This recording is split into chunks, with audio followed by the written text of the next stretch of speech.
gitu. Jangan pernah digitukan ya? Sering lah. Karena sama. Karo kocong. Oh, seksi banget. Oh, muji diri sendiri. Muji diri sendiri. Sebenarnya Gilang ini punya fetish. Aku nggak tahu sih nama fetishnya apa, tapi ya kurang lebih bentuknya kayak lepet gitu kan ya bungkusannya. Dia menyukai lawan jenis yang dibungkus. Ya, lawan jenis dan Oh, iya, sesama. Hah, sesama juga? Iya, korbannya kan banyak laki-laki. Gilang kan itu. Ya. Iwayu itu apa? Iwayu itu di Ikatan Waria Yogya. Yes. Weh. Kalau Iwaa Ikatan Waria Aceh. Ono ta? Aceh ka ono. Kano. Harusnya ada sih, tapi diem-diem. Oh, kalau Iwake Apa? Rapper. Rapper. Nah, iya.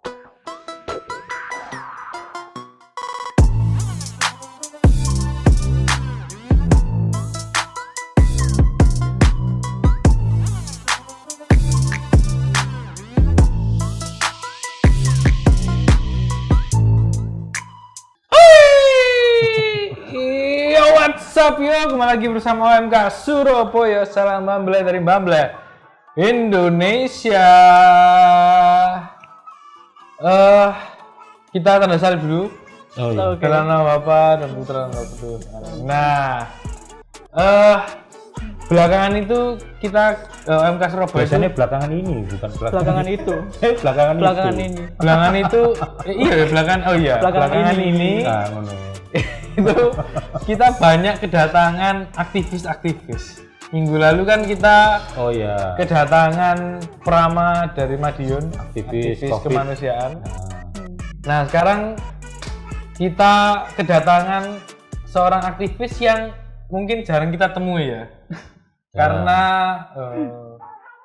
dikira Tuhan itu menciptakan hanya dua begitu ya. Sekarang makin lama itu apa ya?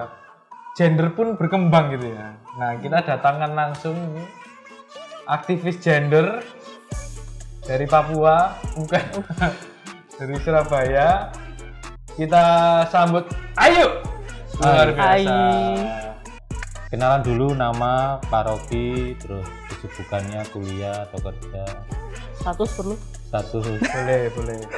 Oke, perkenalkan aku Ayu Gayatri. Aku usia 22 tahun, asli dari Surabaya. Paroki SMTB, terus kesibukan sekarang pejuang skripsi. Semoga Skripsi. ya. Semester berapa? Oh, semester 8. Di? UNER. Fakultas Saya Airlangga. di Sosiologi Universitas Airlangga. Mantap. Sosiologi, Fakultas Sosiologi Universitas Airlangga semester 8, paroki Ngagel. Yes. Dan tadi sudah disebut WL sedang menggeluti isu gender dan transgender. Ya, gender dan seksualitas. Itu bahasa-bahasa yang mungkin kita di sehari-hari itu jarang menemukan ya. Jarang menemukan. Oh, Karena kita sendiri mungkin juga takut gitu ya. Kita, kamu. Iya. Juga ya aku ini kadang juga takut gitu ya dengan hal-hal yang seperti itu. Enggak, maksudnya kita itu jarang membicarakannya secara ilmiah. Kita membicarakannya ya sambil lalu aja. Nah, ini Ayu ini menggelutinya secara ilmiah karena itu bagian dari studinya. Lalu juga ini tadi disebut pejuang skripsinya juga tentang itu. yeah.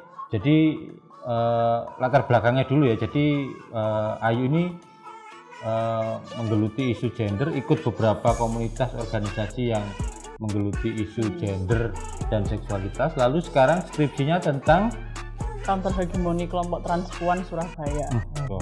counter hegemoni Counter hegemoni kelompok transpuan. Coba yang depan itu counter hegemoni itu apa? Aku gak ngerti itu. Counter hegemoni itu sebuah bentuk perlawanan dari kelompok yang biasanya kelompok marginal, seperti kelompok transpuan, kelompok masyarakat miskin, kepada penguasa atau juga masyarakat umum yang mereka memahami satu nilai yang dianggap sebuah kebenaran mutlak. Gitu. Ngeri. Jadi ini ada kelompok mayoritas, kelompok besar masyarakat, lalu ada kelompok kecil yang tertindas, terpinggirkan, bisa kaum miskin kota, bisa kelompok transpuan, macam-macam lah melakukan counter hegemoni. Bisa Betul. Cina, Boleh. Boleh. Enggak lah. Masuk di Surabaya Cina nggak minoritas kan? Oh enggak ya. Yang miskin baru. Kan ada Cina kaya, Cina ada miskin Cina. anak ya. Nah, Cina miskin tuh dekat Jembatan Merah itu. Dodol kembang. Iya, daerah kono kan. Iya. Kembang Jepun nih loh. Jepun. Ya. Sih, tapi tadi ceritanya di awalnya waktu di kuliah awal itu menggeluti isu gender dan seksualitas, itu bergabung di kelompok apa aja itu? Sebenarnya bergabung sendiri itu baru sekitar tahun 2019-2020 awal. Itu awalnya gabung di Lingkar Studi Gender Mahasiswa Universitas Airlangga namanya. Nah, di situ diprakarsai oleh teman dan juga guru ya istilahnya, namanya Mbak Elni. Dia tuh ketua BEM pada waktu itu, ketua BEM FISIP. Yang memang selama ini juga mbaknya itu aktivis gender dan seksualitas. Tuh, nah, bikin kelompok Lingkar Studi itu. Yes, bikin kelompok Lingkar Studi Gender. Memang waktu itu base-nya masih di FISIP, fakultas FISIP aja gitu. Tapi kita selama ini skop pergerakannya kita mewakili UNER juga. Anggotanya juga lintas fakultas ya? Sejauh ini masih di FISIP, tapi untuk rencana regenerasi kita buka ke semua fakultas. Itu aktivitasnya apa? Diskusi, riset, terus kita juga bikin video soal mengangkat kesadaran bahwa ada kekerasan seksual. Fokus utamanya memang waktu itu karena kita masih kekosongan regulasi yang mengenai kekerasan seksual di perguruan tinggi. Di perguruan tinggi? Ya, sebelum keluar PPKS. Lah yang aku dengar kamu membuat kampus ramah perempuan. Ya, itu dulu ada kampus ramah perempuan. Itu gerakan atau komunitas? Itu komunitas, tapi memang nggak seaktif yang sekarang seperti ini. Oke. Apalagi kelompok selain Lingkar Studi itu, apalagi yang diikuti waktu itu? Ada koalisi kampus darurat kekerasan seksual, itu juga ada.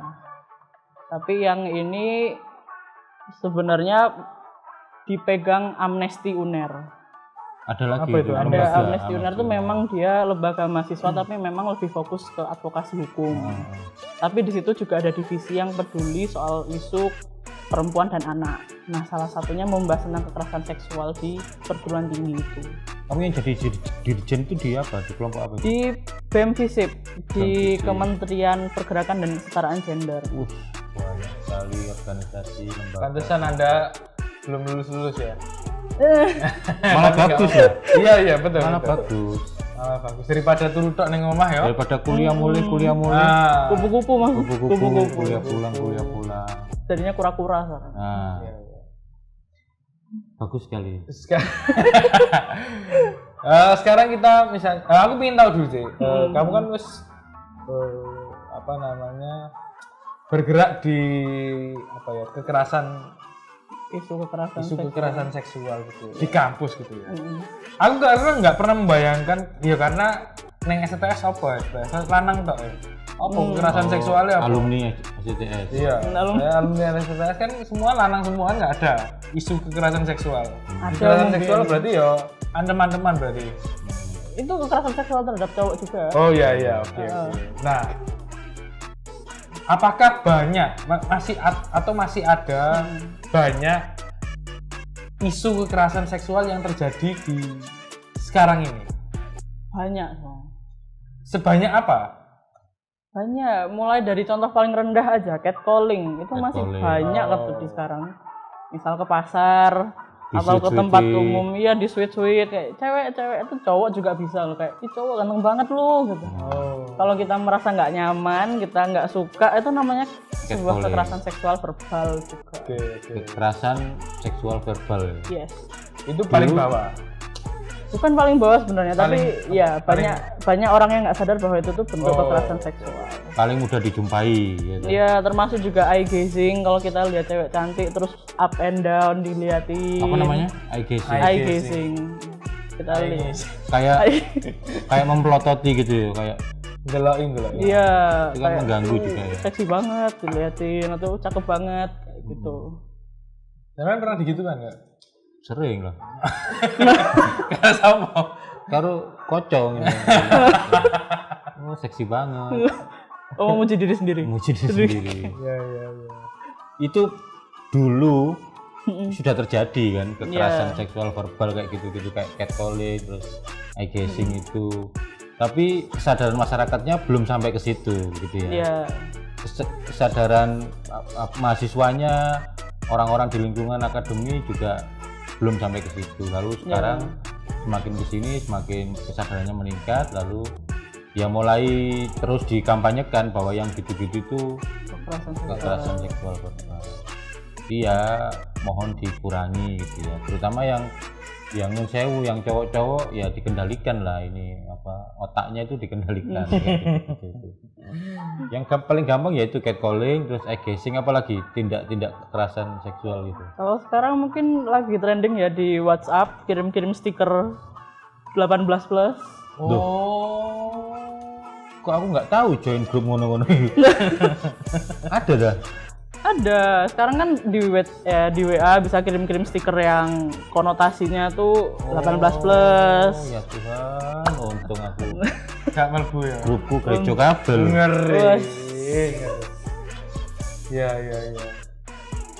Itu termasuk pelecehan ya? Termasuk pelecehan. Karena yang dikirimin kan belum tentu setuju kalau dia nanti akan lihat gambar seperti itu. Iya, betul. Tidak ada konsensus, Iya. tidak ada kesepakatan. Konsensus bersama. Itu. Kecuali kalau kabar-kabar dulu, bentar habis ini mau ngirim.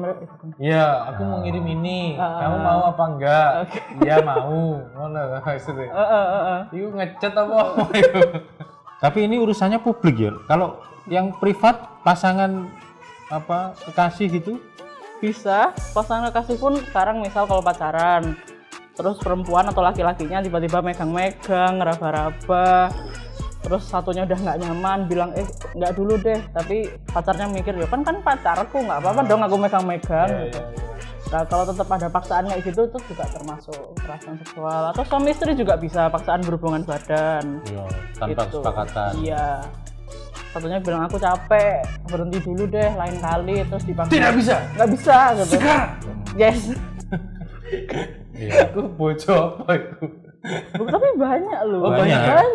Banyak Yang masih punya mindset kan bojoku, kamu harus siap Iya, harus melayani. aku 24 jam. Apalagi kalau istrinya ibu rumah tangga, pasti kan anggapannya ibu rumah tangga mah nggak kerja Nggak apa-apa. kerja, dikira sapi be. Kudu siap. Bener, itu masih banyak tuh mindset kayak gitu. Pernah ada yang bikin postingan di Twitter atau apa, terus lalu komennya banyak macam-macam gitu.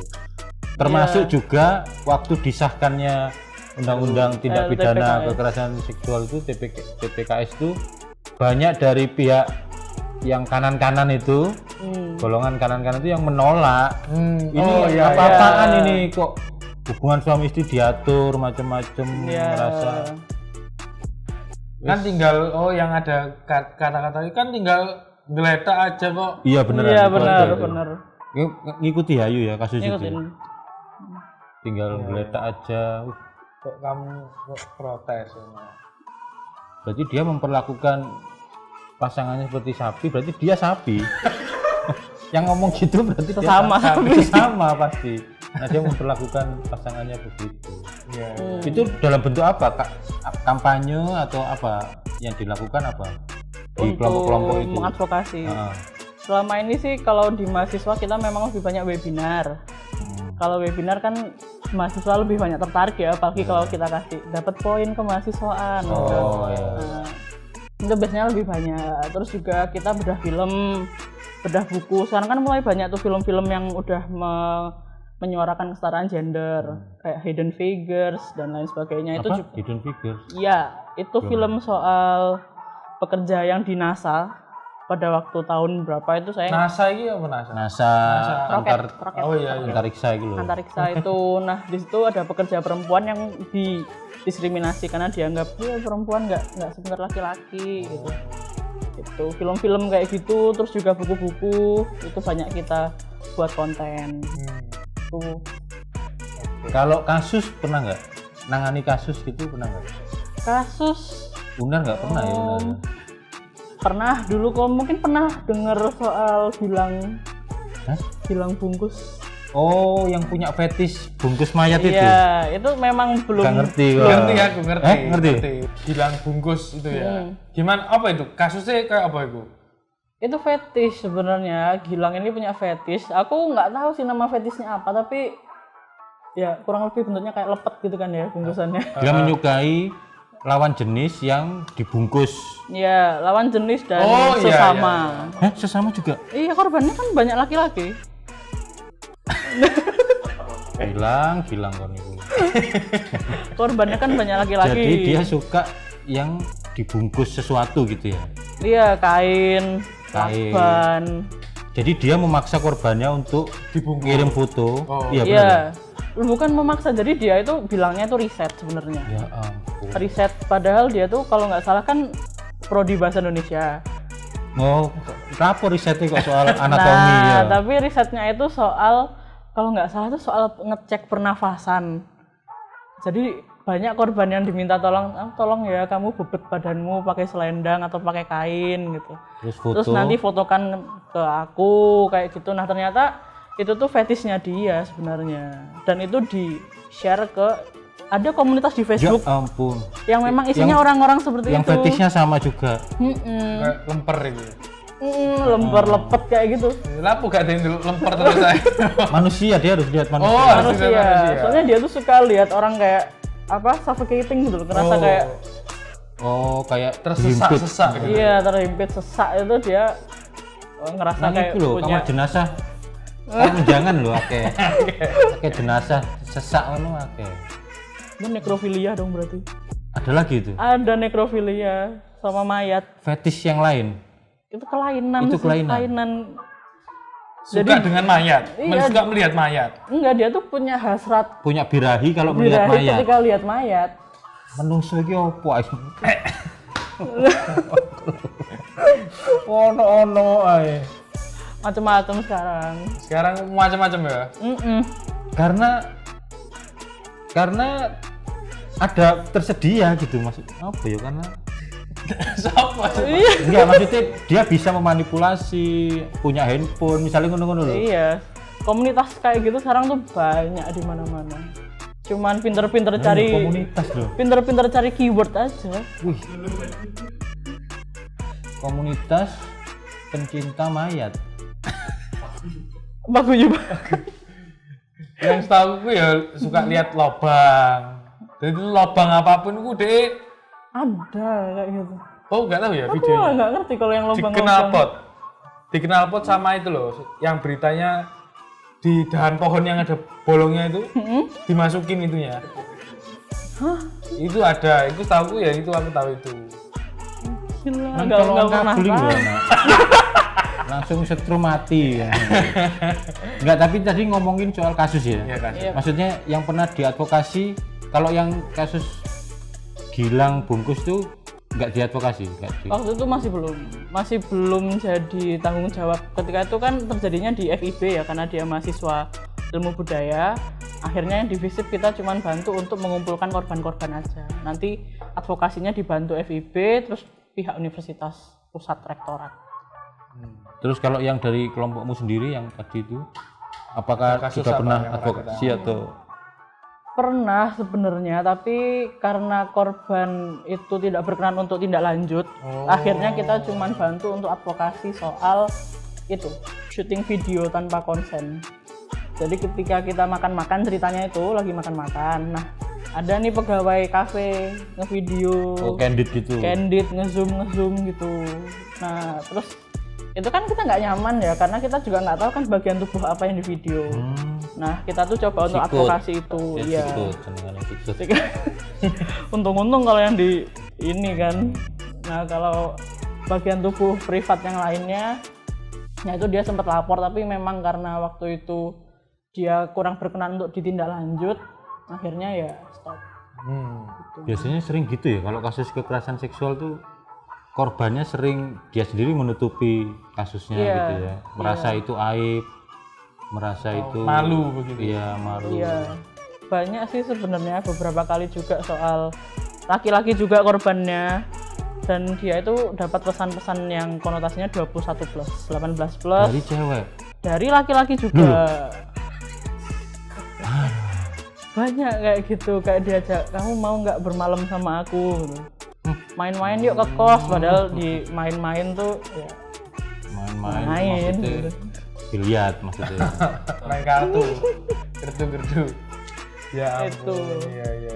Tapi memang banyak halangannya sih untuk tindak lanjut itu, karena pertama banyak dari kita yang kayak alah paling guyonan. Oh, Alah Alah, buktinya iya. mana gitu. nggak ada bukti. Kalau itu perasaanmu aja. Oh kan sensitif be gitu kan. Akhirnya untuk tindak lanjut itu banyak dari mereka yang mending udahlah gitu, lupain aja, toh ya nanti udah bisa move on daripada diperpanjang harus ke kepolisian dan lain sebagainya, harus punya persetujuan dari pelaku juga untuk ketemu supaya bisa selesai.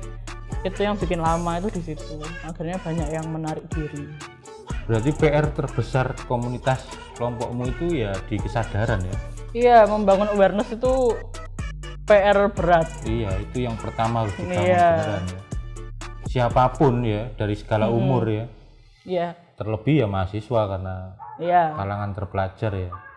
Dan berikutnya kan regenerasi kalau orang-orang yang kemudian pegang jabatan di pemerintahan atau orang-orang yang Iya, jadi iya. stakeholder Iya, itu iya, nggak iya. punya kesadaran itu kan Iya. jadinya kayak apa? Iya. Ya salah satu ukuran kemajuan peradaban itu ya itu dari kesadarannya sudah semakin tinggi, Betul. menghargai sama manusia gitu. Iya. Bahkan untuk urusan yang privat itu pun harus ada konsen gitu ya, harus ada Iya, kesepakatan. Gitu. Untuk Bahkan suami istri pun gitu. Iya, relasi berkeluarga pun itu juga harus ada penghargaan terhadap konsen. Suami Nggak istri pun ada. nggak boleh memaksakan, dan seterusnya, memanipulasi. Betul. Itu. Ada berapa kelompok organisasi yang kamu ikuti Selama jadi mahasiswa 3 sih. 3? Ini sampai hari ini masih diikuti semua? Hari ini yang masih aktif 1, Yang apa itu? Lingkar Studi Gender. Kalau yang BEM sudah tua ya. tua, saatnya mikir skripsi Iya. supaya cepat lulus. Yang sisanya sudah vakum. WL kan ikut organisasi yang itu, yang Lingkar Api itu ya. Lingkar api tong setan ya. Oh. Tong setan. Lingkar Studi Gender. Lalu Iya. Kegiatan apa? terakhir. Kegiatan terakhir. Kegiatan terakhir dengan Lingkar Studi, Hmm. kegiatan terakhir ini sebenarnya kita mau bikin buku saku. Wah, bagus itu. Buku saku soal kekerasan seksual di tingkat Iya, perguruan iya. tinggi. Apa-apa saja gitu. ya. Iya, tapi kemarin tinggal proses finalisasi sih. Bagus itu. Itu dibantu teman-teman Amnesty juga karena dia memang base-nya hukum kan, akhirnya harus kerjasama. Ada sosial medianya, ada akunnya. Lingkar Studi Gender ada Apa namanya? @lsgmuner. Oh, Ding. LSD. Boleh follow? Boleh follow. Oke. Lalu sekarang dengar-dengar juga apa? Aktif atau dekat? Karena urusan skripsi, lalu sekarang bergeser ke kelompok yang lain. Ya, Tapi kelompok masih dalam ranah gender dan, dan seksualitas masih. Yaitu masuk ke kelompok apa? Transpuan. Transpuan. Atau dalam bahasa awam disebut waria. Ya. Nah, Nama organisasinya apa? Perwakos, Persatuan Waria Kota Surabaya. Purwakos Persatuan Waria KOS. Kos-kosan, ya, kan? tinggal di Ya, kos-kosan. nggak punya rumah kan. tinggal gitu. Tapi bener loh, banyak yang nggak punya rumah. Persatuan Iya. Waria KOS. kos-kosan. Ya, Iya. Kota Surabaya. Nah, itu awalnya gimana? Awalnya itu kamu apa? Kamu kan nggak mungkin toh tiba-tiba kamu ketemu di jalan terus kamu Iya. mbak gitu kan nggak mungkin tuh. Nah, awalnya gimana itu? Kenalannya? Siapa tahu ada yang mau kenalan gitu. Boleh, ya. Sebenarnya pertama kali ya punya kontak dengan Waria tuh waktu semester 1 kuliah, dari semester 1. Karena dulu waktu semester 1 itu ada mata kuliah pengantar sosiologi. Di situ harus bikin satu penelitian. Nah, waktu itu penelitiannya soal diskriminasi terhadap kelompok Waria. Nah, kebetulan Bapak itu memang dulu aktif sebagai volunteer di Perwakos. Oh ya, bapaknya Ayu ini Pak Kris, dosen KDC. KDC. Halo Pak Kris, Hari teman kita semua ya. S3 ya. Iya, S3 sekarang. Nah, kebetulan bapak tuh aktif dan punya banyak teman di komunitas itu, termasuk di Gaya Nusantara, Perwakos. Nah, waktu itu dikenalkan dengan namanya Mbak Irma, Dewan Pembina Perwakos. Jadi memang Perwakos itu kan organisasi waria tertua di Indonesia, mulai tahun 78 sudah ada. Di Surabaya tapi? Iya, base-nya di Surabaya. Indonesia sekarang udah banyak per kota, kayak ada Iwayo, ada... Iwayo itu apa? Iwayo itu di... Ikatan Waria Yogya? Yes. Kalau IWA? Ikatan Waria Aceh. Ono ta? Aceh ka ono. Harusnya ada sih, tapi diem-diem. Oh, kalau IWAKE? Apa? Rapper. Iya. Ikatan Waria Kediri. Mungkin ada ya. Mungkin ada. Terus kenal sama Mbak Irma. Iya, Mbak Irma. Nah, kebetulan Mbak Irma tuh sangat amat terbuka ya untuk sharing. Mbak Irma tuh juga transpuan? Iya, transpuan juga. Sangat amat terbuka untuk sharing mengenai kehidupan waria, terus selama ini kegiatan waria di Surabaya untuk mengadvokasi supaya orang-orang sadar bahwa nggak bisa loh kita mendiskriminasi waria terus-terusan gitu. Nah, tapi komunikasi itu masih terjalin sampai akhirnya saya bikin skripsi counter hegemoni itu tadi. Ya, nah itu atas seizin Mbak Irma, terus kemudian dikenalkan dengan teman-teman waria lainnya. Di mana itu kantornya? Dulu punya kantor di Banyurip sebenarnya. Banyurip loh, Sen. Tetanggaan jangan-jangan. Mungkin ada yang penonton, ada yang tahu ya. Kepo. Iya. Dulu ada di Banyurip, tapi sekarang pindah ke Pasar Kembang. Oh. Pasar Kembang sini? Pacar. Iya, Pasar Kembang. Pasar Kembang itu THR itu loh. Oh, Pasar Kembang. Ya. Nah, Perwakos itu sekarang di Pasar Kembang itu? Iya, sekarang kantor jadi satu, kantor rumah singgah itu di Pasar Kembang. Kebetulan di situ kan memang tempat kos-kosannya banyak teman-teman transpuan. Sekitar Pasar Keling, Pasar Kembang itu tempat ibarat base camp mungkin base camp di situ. Kalau Mangkal enggak sih. Kalau Mangkal itu semenjak lokalisasi Bu Risma itu habis. Jadi mereka pindahnya ke daerah Waru. Aloha. Bundaran itu toh? Iya. Belah kanan jalan itu. Kok tahu? Iya sering. Oke. Sering dicegat. Ya, terus akhirnya dari situ dikenalkan ada Mami Sonya ketua, ada Mbak Febi juga humas, dan Mbak Deno yang megang sosial media sekaligus. Oh, ada sosial medianya? Ada. Apa Instagramnya? Perwakos. Itu ya. Itu. Yang berminat silakan di follow.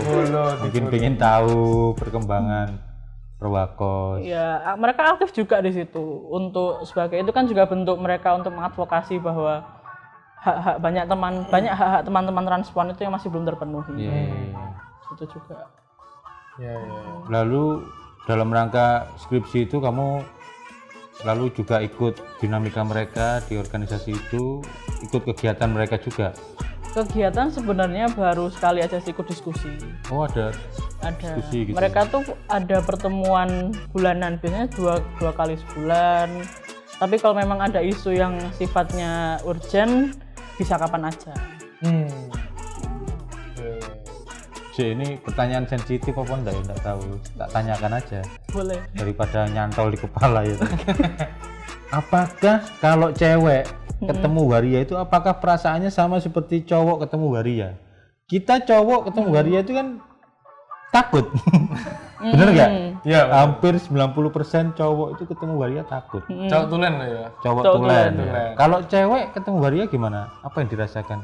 Cewek bisa juga sama kayak cowok. Ada beberapa teman-teman perempuan yang pernah aku ajak ketemu dengan waria berdialog, itu mereka merasa nggak nyaman karena masih mandangnya laki-laki gitu. Laki-laki loh kok terus kayak gini, aneh gitu. Tapi kalau aku sendiri sih menganggapnya bahwa waria itu mereka kan sudah bertransisi jadi perempuan. Jadi lihatnya ya udah kayak komunikasi sama perempuan. Dan mereka pun juga menghargai boundaries gitu ya, mereka tahu batasan kok kapan mereka bisa dekat sama kita, terus kapan mereka harus kayak anak ini kayaknya butuh pemanasan dulu deh biar akrab sama kita gitu. Mereka juga pengalaman ketemu dengan orang-orang baru gitu ya. Dan mereka sudah terlatih gitu bagaimana cara membawa diri gitu ya, maksudnya. Ada yang sudah terlatih, ada yang memang belum, karena ibarat orang sakit hati ya, mereka udah sakit hati sering kali didiskriminasi, sering kali jadi bahan ejekan. Akhirnya ketika ketemu orang baru dan orang yang kayak kita ini kan cisgender ya, maksudnya kita tetap cisgender. Cisgender itu kita dengan jenis kelamin dan gender kita tuh sejalan. Dilahirkan sebagai perempuan ya genderku perempuan, sebagai laki-laki genderku laki-laki. Nah, ketika mereka ketemu orang cisgender seperti kita ini, mereka biasanya agak defensif karena ojo-ojo iki kok karena pengalaman menyerang aku, ojo-ojo iki kok. Padahal yang kita juga sama ya. Jangan-jangan ini menyerang aku. Jadi kalau sama-sama defensif, sama-sama jaga. Gak Bang. Jaga. Aku tuh nggak takut sebenarnya, tapi aku tuh selalu lucu aja, maksudnya dengan penampilannya itu takut menghina mereka gitu. Karena ternyata dari kecil itu kan sudah biasa dengan waria. Jadi gini. Gini. Tak sih. Klarifikasi ya. Jadi ada banyak jadi karena kan di komplek rumahku kan dulu kan hanya itu komplek rumah. Di komplek rumah Rungkut itu ya di ruko-rukoku itu. Nah itu tuh banyak waria yang gedor-gedor nyanyi keliling ngamen. Nah mamaku itu gak ngusir, tapi selalu misalnya kamu mau tak kayak duit, kamu duduk dulu di sini. Jadi dia diomongi, malah diundang. Kamu tuh jangan ngamen, coba kerja yang lain. Tapi dikasih uang. Jadi dari kecil itu biasa lihat. Nah sampai waria itu gak mau lagi ke situ karena selalu diomongi sama aku itu. Nah jadi gak takut sih, tapi ya aku takut guyu kan loh. Guyu itu kan ya orang yang menerima itu kan ya kayaknya takutnya kok guyunya aku bisa dipersepsikan beda. Iya.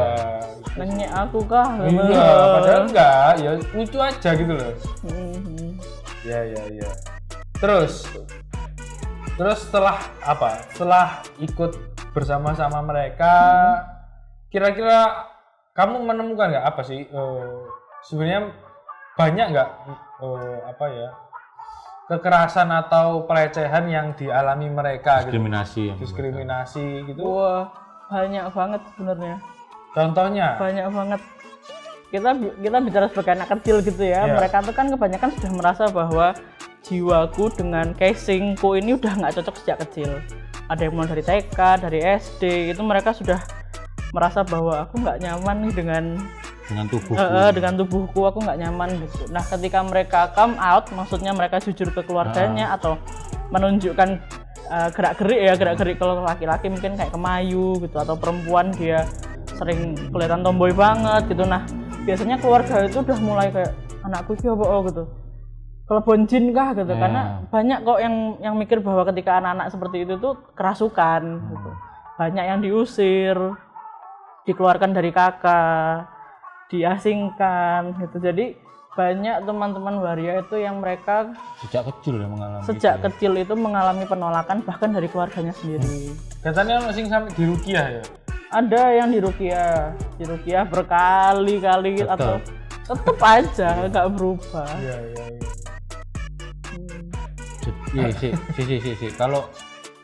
Kalau laki-laki jadi perempuan transpuan, kalau perempuan jadi laki-laki tadi apa? Transpria. Ya. Ada.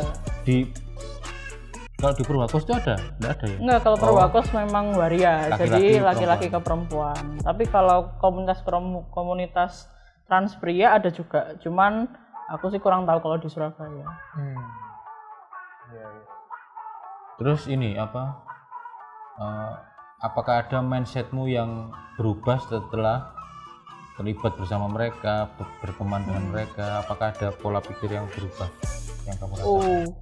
Berubahnya tuh bahkan dulu waktu kecil ya, meskipun bapak dan ibu itu dari kecil sudah ngajarin bahwa ini manusia juga loh mbak gitu, ini harus dihargai, ini harus kita hormati juga. Tapi pernah ada fase-fase aku tuh transfobik.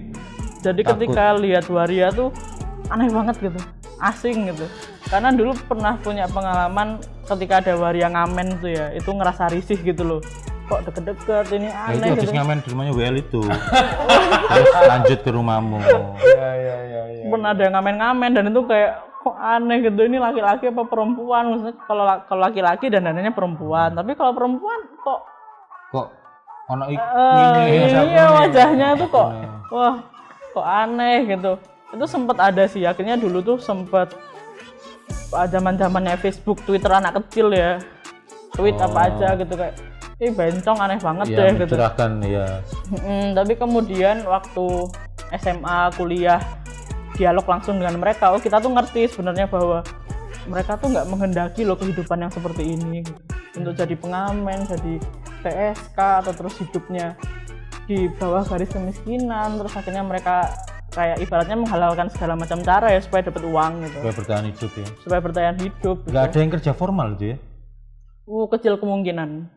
Iya ya, pasti penolakan gitu. Banget. Sekarang kerja di salon, di pabrik aja ditolak. Wih. Dan iya waria jadi PNS. Wah, kayaknya kalau orang waria jadi PNS tuh berarti negara kita sudah maju banget. Sudah benar. Berarti peradaban kita sudah luar biasa maju sekali. Iya. Kecil kemungkinan ya? Nggak ada ya? Kecil kemungkinan. Ada Bunda Mayora. Bunda Mayora itu kerja di mana? Bunda Mayora itu bukannya produk itu. Mayora itu satu lagi dari Mayora. Bukan ya? Bukan. Oh, Bunda Mayora, wah lupa juga sih posisinya di mana, tapi bukan di Jawa kok, bukan di Pulau formal, Jawa. Kerja formal. Iya, kerja formal. Wih. Di Sika. Apa itu? Di Sika itu ya? Kabupaten NTT toh. Hah? Salah satu kabupaten di NTT. Iya, di NTT. Sika. Kabupaten Sika. Sika. SIKK. Sika toh? Iya. Sika. Iya. Masih di ranah desa tapi sudah jabatan formal. Ya. Oh, tahu aku yang viral itu dah. Iya, Bunda Mayora. Oh, iya. Bruder itu dah. Duh. Mantan frater. Iya, mantan frater. Itu kayak jabat kelurahan atau apa gitu ya? Iya, memang masih gitu. setingkat desa tapi untuk hitungan formal ya, formal. Iya, betul. Selain itu ya wis informal semua ya. Iya. Wis ngamen opo ya ampun. 3 sih, ngamen, PSK, nyalon. Pagi ngamen, malam? Enggak, biasanya ya pagi kalau punya salon, pagi salon. Agak sore ngamen, malam PSK. Untuk bertahan hidup, itu pun untung-untungan sehari kalau bisa dapat 100.000, 50.000. Dengan 3 pekerjaan itu masih kecil banget juga. Iya, apalagi yang cuman PSK itu seminggu dapat 1 tamu aja itu udah bagus. Dan itu paling ya 50.000, 100.000. Jadi kemiskinan ya, dijerat kemiskinan juga ya. Sangat dikejar-kejar. Akhirnya banyak ya aparat, Satpol PP, terus belum lagi kalau mereka punya utang piutang. Rentenir itu preman termasuk kalau di tempat mereka mejeng istilahnya ya. Itu pasti ada preman. Nanti kita harus bayar preman, kalau nggak gitu kita diusir. Digebukin. Iya. Nggak diusir. Digebukin. Babak belur. Itu. Kenapa nggak melawan? Kan dia juga berani. Royokan premannya. Oh iya. Ya kalau melawan yo malah dikeroyok masyarakat kan akan berpihak sama karena dianggapnya kan stigmanya kan sampah masyarakat. Iya. Jadi ya susah ya, mau ngapa-ngapain susah. Iya. Kalau yang wirausaha ada enggak di luar kerjaan itu, mereka bikin apa? Ada sebenarnya, mereka itu ada beberapa yang punya kayak usaha handicraft itu ada, tapi memang untuk memasarkan SDM itu masih terhambat. Sebenarnya banyak sih teman-teman waria itu yang pinter, mereka punya potensi, tapi memang selama ini nggak ada tempat gitu. Atau nggak ada yang tempat? Nggak ada tempat, nggak ada yang ngajarin gitu. Sekalipun diajarin ya ikut pelatihan gitu. Itu juga mereka cuman kayak waktu itu aja short term tapi nggak berkelanjutan. Akhirnya kan kebanyakan dari mereka itu masih kekurangan manajemen keuangan ya. akhirnya kalau mereka dapat uang sekali habis saat itu juga, dapat habis saat itu juga. Nah jadi untuk bertahan hidup itu mereka ya akhirnya balik lagi, kalau nggak ke PSK amen.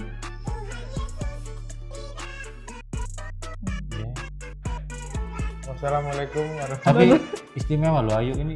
Kamu juga aktif di OMK SMTB? Enggak ya?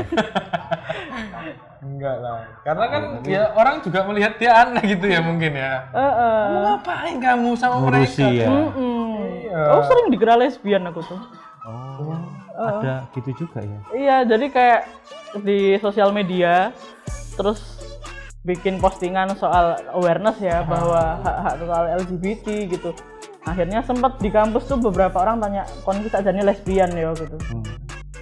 Jadi mendapat stigma juga akhirnya. Iya, jadi ally istilahnya ya, ally kita orang-orang yang cisgender, orang-orang yang hetero, tapi kita selama ini advokasi ke mereka, itu pasti dapat stigma juga. Jangan-jangan kamu bagian dari mereka loh, tapi masih closet, iya masih tertutup di dalam lemari. Iya. Jadi ya, Istimewa ya ada OMK. Kamu pernah jumpai yang sesama OMK enggak, yang teman muda Katolik gitu di gerakan ini? Gerak gender juga. Belum sih, belum pernah.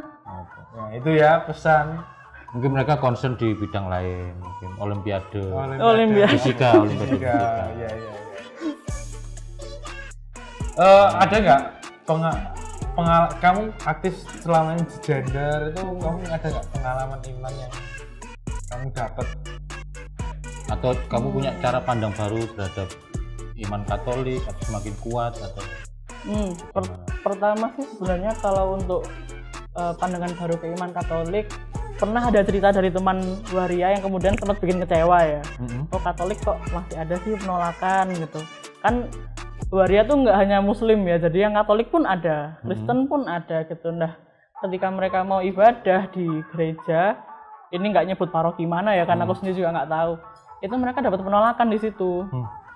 Misal kita duduk di bangku umat, kiri kanan tuh nggak ada yang mau isi. Nanti aku ketularan gitu, ketularan jadi waria. Ya. Nanti aku sial. Misal 2 jam ketularan. Ketularan gitu. Nah, akhirnya banyak teman-teman waria tuh yang mikir, ya wis lah, nggak usah tak gereja gitu, nggak usah gereja lah, aku timbangan nggarai wong liyane dosa. Tapi ibadahnya akhirnya ngumpul dengan mereka sendiri atau gimana? Akhirnya mereka punya persekutuan doa. Waria-waria Surabaya itu punya persekutuan doa di PHDK, Persatuan Hati Damai dan Kudus. Itu di Ngagel tempatnya. Ngagel ya. Ngagel kan. Ada namanya Bu Handayani itu yang mengelola. Pendetanya juga ada Pak Yoni namanya. Bu Handayani ini juga transpuan. Iya. Akhirnya mereka gabung di situ, Kristen Katolik, karena selama ini untuk ruang beribadah di gereja itu masih sangat tertutup, kecuali ada yang namanya passing privilege. Apa itu? Passing privilege itu ketika ada transpuan, tapi ketika kita lihat tuh, oh perempuan gitu. Jadi tampilannya tuh masih kayak Lucina Luna gitu, masih cakep. Itu namanya passing privilege. Jadi orang-orang nggak akan menyangka kalau dia tuh transpuan. Tapi karena dia cantik, orang langsung menerima karena karena dikiranya perempuan. Tapi kalau ada transpuan yang memang dia belum menjalani prosedur apa-apa, masih laki banget. Iya, gitu. figurnya tuh masih terlihat laki-laki. Nah, orang-orang itu punya penolakan di situ. Iya ya, lapo doa kudune. Apa? Penerimaannya. Ya enggak lah, pasti beda. Kalau kita lihat Lucina Luna itu, kalau kita nggak kenal kan kita akan cenderung menerima tuh. Oh ya wis iki cewek. Oh cantik, masih perempuan tuh kelihatannya. Tapi kalau yang masih belum operasi apa-apa, itu namanya dia nggak punya passing privilege. Akhirnya orang-orang lebih banyak mikirnya aneh gitu. Kayak gitu. Nah kalau nyesek sebenarnya untuk beribadah aja mereka nggak punya hak beribadah, karena itu tadi orang-orang di sekitarnya mikir ntar ketularan gitu. Itu ya PR-nya gereja. Apa maksudmu? Oh enggak lah. Maksudnya ada pastoral waria? Enggak. Ya stigmanya mulai dihilangkan. Ini kepedulian kita semua. Iya. Kan podo-podo menungsone. Apa tadi? Kalau pengalaman iman sih lebih ke wah Tuhan itu menciptakan manusia itu sangat amat diverse ya, beragam gitu. Dan satu lagi sih sebenarnya yang agak nyesek tuh kenapa orang-orang playing God ya, mereka tuh menyamakan diri dengan Tuhan terus bisa menempatkan kamu kok mlebu neraka, penghuni neraka dilaknat kayak gitu loh. Maksudnya tuh ya Tuhan tuh kan menciptakan manusia tuh sangat amat beragam dengan berbagai macam perbedaan, dan menurutku sih spektrum itu tadi ya soal gender dan seksualitas itu kan juga ciptaan Tuhan gitu, dan beliau di atas yang punya kapasitas lebih tinggi untuk menilai umatnya. Jadi kita sebagai umat tuh nggak perlu gitu loh merasa bahwa dia lebih rendah daripada aku lebih baik daripada dia gitu. Apalagi untuk konteks beribadah ya, gereja itu kan untuk siapa saja gitu kan. Tuhan datang ke dunia bukan untuk orang-orang yang tanda kutip benar gitu, seperti kita, tapi Tuhan juga hadir untuk teman-teman yang khususnya yang termarginalkan seperti mereka. Mantap. Orang tua mendukung ya? Sangat. Mantap. Salam untuk Pak Kris, semoga studinya lancar. Dosen pembimbing langsung aman dia waktu itu ya? Itu juga problem sebenarnya. Kenapa? Waktu proposal pertama itu sebenarnya judulnya berbeda, tapi masih konteksnya waria ya. Waktu pertama itu judulnya resistensi waria di masa pandemi. Ada dosen yang mikir bahwa ini jarang dibuat loh soal waria gitu. Ada nggak dosen yang bisa membimbing kamu gitu. Nah, dosen guru besar yang soal gender itu juga merasa bahwa nggak punya kapasitas untuk membimbing waria. Besar ya. Topik waria, karena memang beliau selama ini studinya biner, laki-laki perempuan. Akhirnya harus bimbingan ke 3-4 dosen lain. Sampai kemudian ada satu yang bilang, oke Mbak, bagus topiknya saya bimbing. Akhirnya judul itu. Nah, akhirnya judul counter hegemoni transpuan di Surabaya. Karena selama pandemi ini mereka hidupnya semakin sudah down, semakin down lagi. Normal aja mereka terjerat kemiskinan. Yang normal aja. Angel ya. Mehe, apalagi yang dari awal udah miskin, nggak punya pekerjaan. Dengan kompleksitas masalah yang kayak gitu. Iya, akses tapi kesehatan. Mereka masih bisa berorganisasi, itu kayaknya patut disyukuri juga ya. Iya, karena mereka nggak bisa hidup sendiri. Mereka butuh ada kekuatan komunitas. Benar. Betapa dengan kompleksitas masalah seperti itu, lalu mereka sendirian di kos-kosan gitu tambah nggak punya teman, kalau di kos-kosan pun, kalau bukan kos-kosan yang memang banyak waria, ada potensi mereka diusir, mereka ditolak dari situ. Kalau mereka keluar, mereka juga merasa nggak aman, karena ada loh yang keluar dilempari telur busuk. Keluar maksudnya keluar dari kos-kosan. Terus ketemu warga, mereka dilempari telur busuk, terus dicemooh bencong kayak gitu. Itu membuat mereka nggak nyaman, membuat mereka merasa terancam. Akhirnya banyak mereka yang pindah untuk cari kos-kosan yang memang banyak teman-teman waria di situ. Salah satunya dikelola Mami Sonya, ketua Perwakos, yang menyediakan kos-kosan. Mungkin sekarang ada nggak pesan teman-teman untuk teman-teman OMK muda? Pesan untuk teman-teman OMK ini bukan pesan untuk mengajak kita menormalisasi dan lain sebagainya. Itu hak masing-masing orang untuk pilihan kalian, entah kalian mau turut bersama jadi ally, mendukung mereka, tapi yang jelas mereka adalah manusia, mereka berhak untuk dihargai, mereka berhak untuk dihormati dan diakui haknya sebagai manusia. Dan kita, ayolah tolong gitu, jangan terus kita menjudge mereka padahal kita sendiri nggak pernah membangun dialog dengan mereka untuk tahu selama ini kehidupannya seperti apa sih gitu. Cobalah kita perbuka, kita perbuka hati, pikiran untuk berdialog, tahu secara langsung kehidupannya mereka, mengamalkan ajaran Tuhan juga untuk menghargai manusia itu. Nggak harus 100% mendukung, enggak, itu hak masing-masing orang lah ya gitu. Tapi memanusiakan manusia itu penting gitu. Oke. Tapi ini kalau bagi saya percakapan ini sangat membuka cakrawala gitu yang selama ini mungkin baru terbatas gitu, tapi dengan mendengarkan Ayu cerita pengalamannya itu lalu kayak terbuka bahwa ya memang seluas itu ya spektrum kehidupan manusia itu. Sekompleks itu, dan lalu ya kita ini ya memang kecil gitu sebenarnya nggak punya hak apa-apa terhadap hidup orang lain. Betul. Tapi ini satu komentar sebelum ditutup apa? Oke. Yang soal larangan di TV cowok berpenampilan perempuan itu apakah juga dibahas dalam isu-isu gender seksualitas? Sebenarnya dibahas dan itu pernah terjadi di kelompok waria sendiri ketika tampil ludruk ya, dulu kan ada di Surabaya di THR itu kan mereka itu pernah memainkan peran perempuan tapi mereka nggak boleh berpakaian perempuan.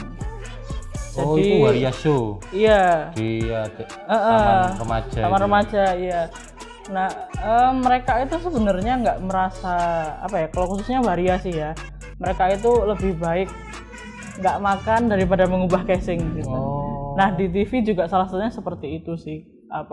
Ketika ada TV yang kemudian melarang laki-laki berpakaian sebagai perempuan atau perempuan berpakaian sebagai laki-laki, itu hal yang menurutku pakaian itu apa ada gendernya sih gitu. Kalau menurut mereka itu diskriminasi juga? Iya, karena bukan hanya untuk kelompok waria, gay atau lesbian aja ya. Sebenarnya sekarang kan mulai banyak diangkat awareness bahwa pakaian itu untuk siapa saja ya. Makanya sekarang ada cross dressing, terus ada kelompok androgyni juga, perempuan atau laki-laki yang mereka bisa berpenampilan seperti perempuan atau laki-laki yang bukan jenis kelamin ya maksudnya.